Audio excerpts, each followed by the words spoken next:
Shalom, chers frères et sœurs, que Dieu vous bénisse, que la faveur, la bénédiction de Dieu demeure à l'œuvre dans vos vies.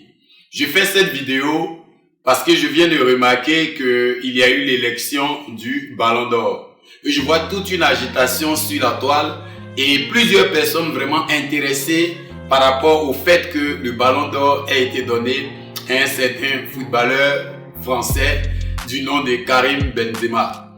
Et certaines personnes, des chrétiens, peuvent être aussi attirés par vraiment tout cet engouement qu'il y a autour du football. J'ai été également footballeur, mais ma perception que j'aimerais partager avec vous à travers cette vidéo est une perception assez différente et d'un regard assez éloigné. Mais je vais attirer votre attention sur quelque chose que plusieurs personnes n'arrivent pas peut-être à comprendre ou bien n'ont pas réussi à se poser comme question. Qui est une question très importante d'ailleurs, c'est de savoir pourquoi le football est un sport aussi populaire. Pourquoi le football est un sport aussi imposant? Comment le football réussit-il à se faire autant de place? Dans cette vidéo, je vais vous expliquer et vous allez réussir à comprendre vraiment les clés les clés spirituelles avec lesquelles le football réussit à s'imposer, réussit à drainer des foules, réussit à être le sport le plus populaire au monde. Et donc sans tarder, je veux vous inviter, chers frères et sœurs, à vous abonner à cette chaîne YouTube et surtout à cliquer sur la cloche de notification afin de ne manquer aucune de mes vidéos que je mets en ligne. Le but de ces vidéos, c'est de vous édifier sur certaines situations qui se passent dans l'actualité dans le monde, mais également en rapport avec notre quotidien et surtout où nous sommes en train d'aller avec tous ces événements qui se déroulent dans le monde. Pour ceux qui ne me connaissent pas, je suis l'apôtre King Eric, je suis le président des églises Centre des Miracles Chrétiens, je suis basé en Suisse et j'ai écrit également un livre qui donne des informations pratiques en ce qui concerne le don de la prophétie. Donc vous pouvez trouver ce livre sur Amazon en format papier et également en format électronique. J'ai mis le lien en description de cette vidéo. Vous pourrez avoir ce livre en cliquant sur le lien afin de pouvoir acheter ce livre qui est donné à un prix totalement cadeau. Je vous assure que le prix est totalement cadeau parce que ce livre va vous donner la capacité de pouvoir vraiment aborder plusieurs questions comme celles que je vais aborder, mais avec un regard spirituel. J'ai écrit aussi un second livre qu'on appelle l'Évangile de la richesse. Vous trouverez également ce livre disponible sur Amazon. Sans tarder les amis, j'espère que vous avez pu vous abonner, vous avez pu également activer la cloche de notification pour pouvoir demeurer toujours à la une de l'interprétation des événements qui se déroulent, mais aussi pour pouvoir assister à des temps de prière avec moi ici sur cette chaîne YouTube.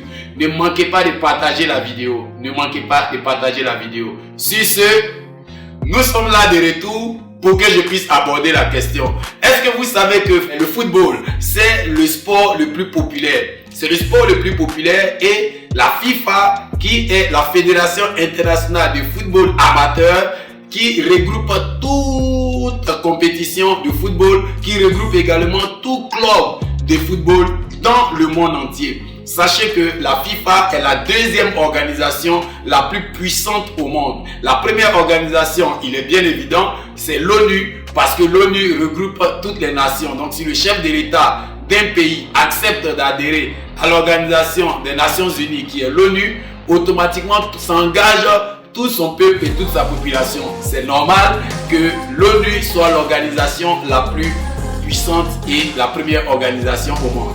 Mais en ce qui nous concerne, c'est la FIFA. La FIFA qui est l'organisation, la fédération des sports. Un sport qui, parmi tant d'autres sports, a réussi à s'imposer.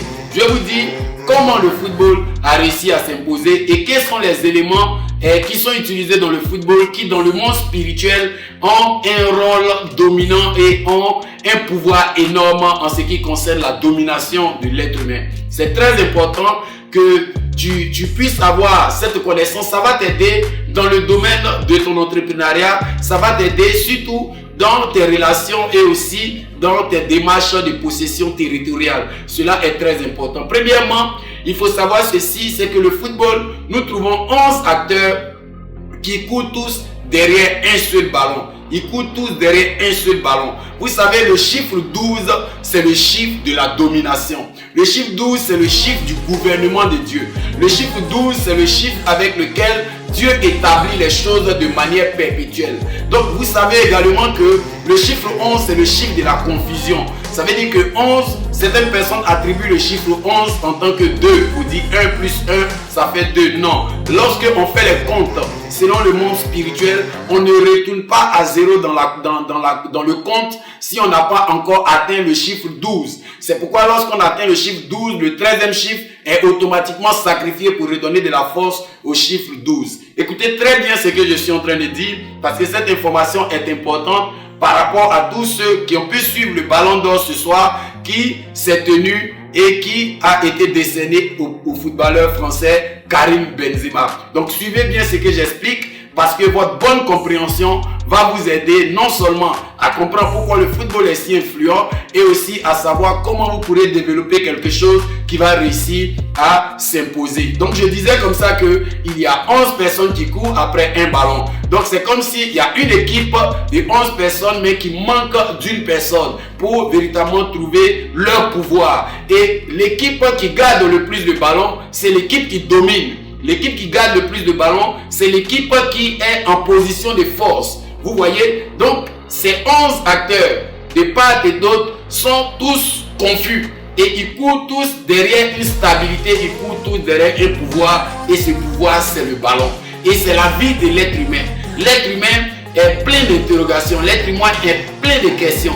L'être humain est plein de pourquoi, mais pourquoi, mais comment, mais quand, mais où. Il y a plein de questions qui sont en lui. Donc il est toujours en quête de trouver des réponses. Donc c'est ce qui donne à l'être humain d'être attiré par le football, de voir des gens courir après le ballon. Qui aura le ballon? Il va passer le ballon à qui? L'autre va prendre, qu'est-ce qu'il va faire? Et chacun est vraiment séduit par cela, parce que c'est ce qui se passe dans le corps de l'être humain, dans la tête de l'être humain, qui est un peu reproduit dans le football. La deuxième chose qui reste encore un élément très important mais qui est assez subtil, que les gens ne remarquent pas. Pourquoi le football attire autant de monde? C'est que le football est un sport où les gens se retrouvent au milieu et tout le public se trouve autour. Mais le football est le sport qui peut emmener le plus grand nombre de personnes sur un stade, dans un même lieu, à pouvoir suivre le mouvement du ballon. Vous voyez un peu comment cela est assez extraordinaire. Donc c'est de là que sort sa popularité. Vous pouvez voir ce sport, vous pouvez voir 100 000 personnes qui sortent d'un stade, qui viennent de suivre le même match, qui viennent de suivre les mêmes émotions, qui viennent de voir les mêmes mouvements, mais à un nombre immense, vous voyez, de spectateurs qui étaient dans le stade. Ça, c'est une force. C'est une force. Parce que plusieurs personnes se réunissent dans un endroit et sont stimulés par les mêmes émotions, vous pouvez imaginer comment quand chacun repart chez lui, il peut encore transmettre ces émotions-là à d'autres personnes. Au-delà de cela, il y a tout l'artifice, tous les éléments médiatiques qui sont mis autour de ce sport. Pourquoi? Parce que ce sport a la capacité de faire entrer plusieurs personnes en un endroit pour pouvoir suivre un seul événement, et cet événement-là a la capacité de leur apporter ces sensations émotionnelles. Mais ce qui est important, comment ils réussissent à créer tous ces artifices qui sont autour, c'est lorsque les tickets sont vendus. Ces tickets qui sont vendus, imagine que pour un match de Champions League, la finale de la Champions League, le plus petit ticket, le ticket le plus moins cher, et ce ticket est réservé pour les personnes qui ont des handicaps. Ce ticket, la Champions League passée était à 80 €. Vous imaginez le ticket le plus moins cher qui est à 80 €. Supposons que nous prenons le prix du ticket à 80 € pour 50 000 téléspectateurs. Ou bien nous prenons simplement pour 10 000 téléspectateurs.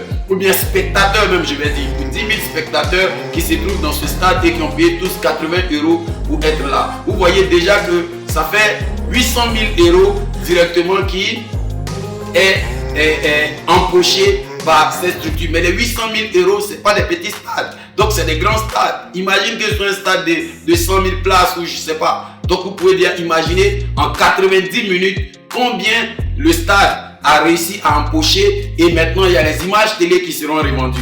Vous voyez toute cette organisation qui se trouve autour, mais personne ne peut se plaindre, personne ne peut critiquer. Vous verrez des chrétiens qui vont s'asseoir là, qui vont payer un ticket de 200 euros, qui vont suivre le match juste pour 1h30 minutes, 1h45 minutes avec la pause.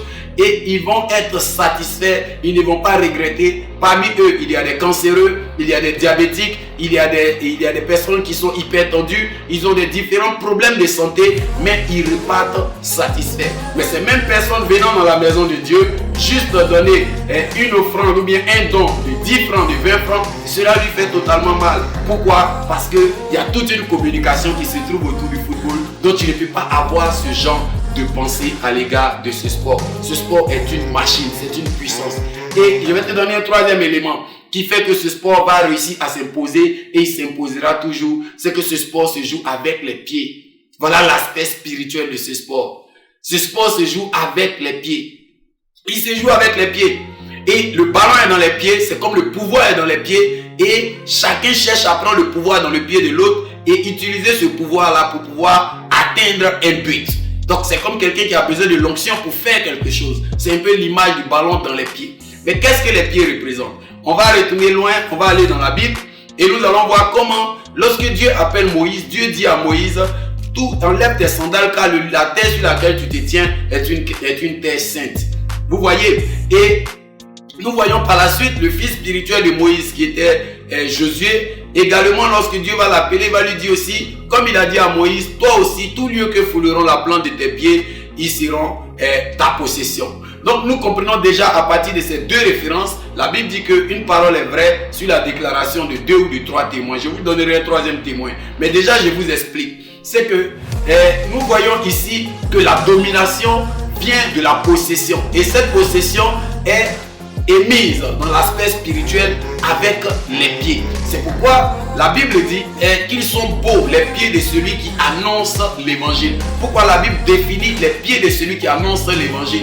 Parce que l'arrivée quelque part, l'accès quelque part, l'entrée quelque part, l'établissement quelque part, la stabilité et toutes ces choses sont liées par rapport à notre cohérence, la cohérence de nos pas, sont symbolisées par rapport au statut que définit nos pas. Vous comprenez un peu? Donc le football qui se joue avec les pieds est déjà, ça a l'air simple, mais c'est quelque chose de magique. Et c'est quelque chose qui a son pouvoir spirituel. C'est pourquoi il domine tous les autres sports dans le monde. Le football est connu depuis la forêt de l'Amazonie jusqu'au sommet de Wall Street. C'est connu partout. Tout le monde connaît le football. Vous voyez? Donc c'est une machine. Écoutez, si vous voulez même mettre vos enfants dans le football, moi je ne peux pas vous dire que c'est un péché. Je ne peux pas vous dire que Dieu n'est pas d'accord avec cela. Mais ce que je peux vous dire, c'est que vous devez connaître la portée spirituelle de ce sport.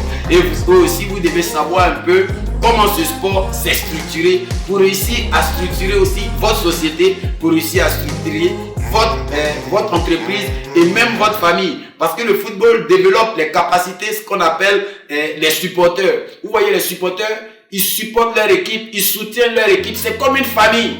C'est comme une famille. Et souvent, mais il y a les bagarres entre les supporters. Il y a des gens qui ne changeront jamais d'équipe. Vous voyez, c'est leur famille. Ils ne sont même pas dans la ville, mais ils aiment l'équipe. Et ils supportent l'équipe. C'est comme un peu, moi je suis ici, mais je supporte le Brésil. Par rapport à ce qu'ils présentent, par rapport à tout ce qu'ils ont remporté et toutes ces choses. C'est pareil, ça devient une famille, tu te sens dans la chose. Donc, il y a plein d'éléments comme ça. Et je vais faire une autre vidéo dans laquelle je vais pouvoir vous partager certains autres éléments qui découlent de ces choses-là. Mais le plus important, j'avais voulu déjà attirer votre attention sur ce fait que le football, c'est une machine. Et vous avez vu comment Karim Benzema a pu remporter le Ballon d'Or. Comment tous ces footballeurs ont pu remporter le Ballon d'Or. C'est dingue ce qui se passe. Que Dieu bénisse votre vie. Que le Seigneur vous remplisse. Je ne veux pas être long. Je veux juste que vous vous abonnez et que vous ayez aussi la capacité d'avoir des révélations fraîches comme ça, et puis également à être des personnes qui ont une longueur d'avance par rapport aux gens de leur entourage. C'est très important de savoir interpréter les choses qui se passent et aussi de savoir pourquoi telle chose arrive à dominer, pourquoi telle chose arrive à avoir la supériorité sur les autres choses qui sont semblables à elle. Donc Dieu vous bénisse, Dieu vous garde. Ne manquez pas de mettre le sujet que vous souhaitez que j'aborde ou bien la question que vous souhaitez que je vous explique, de mettre cela en commentaire et surtout, de partager la vidéo. Ne manquez pas de compter parmi mes abonnés. Que Dieu vous bénisse et n'oubliez pas qu'il y a une coche, il y a un bouton à côté où c'est mis le symbole du dollar. Si vous voulez soutenir ces vidéos que nous faisons, vous pouvez simplement cliquer là-dessus et puis faire comme bon vous semble. Que Dieu vous bénisse. C'était l'apôtre King Eric. Je vous retrouve sur une autre vidéo. Peut-être parler du handball, peut-être parler de Trump, peut-être parler de Poutine, peut-être parler de qui que ce soit. Mais sachez que cela nous intéresse dans l'aspect spirituel et biblique pour que nous puissions nous adapter à notre société actuelle. Que Dieu vous bénisse. Shalom.